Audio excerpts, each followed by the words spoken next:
சுவாமி சரணமையப்பா.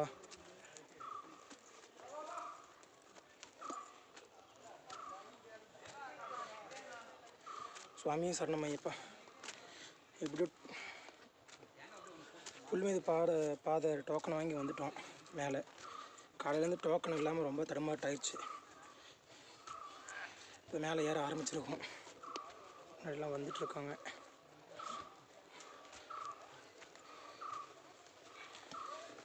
ஸ்டார்டிங் இப்போ தான் ஏற போகிறோம். எப்படியும் சாயந்தரம் ஆயிரும், 5 ஆயிரும். சாமியே சரணமையப்பா.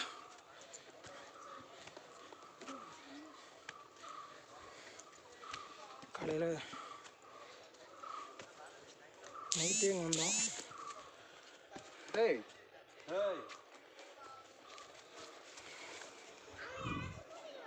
நாங்கள் டோக்கனை மாற்றி எடுத்துட்டோம். ஸ்டாப் மாற்றி எடுத்துட்டோம். புல்மேடி வாங்குறது போல் மும்பை வாங்கிட்டோம் டிக்கெட்டு. அதெல்லாம் உள்ளே விட மாட்டோம் அப்படின்ட்டாங்க. எப்படியோ பேசி உள்ளே வந்தாச்சு ஒரு வழியாக. சாயந்தரம் நைட்டு ஒரு 8 மணிக்கெலாம் சாமி பார்த்துருவோம்னு நினைக்கிறேன். சரி, ஓகே, நான் மேலே போயிட்டு உங்களுக்கு சொல்கிறேன்.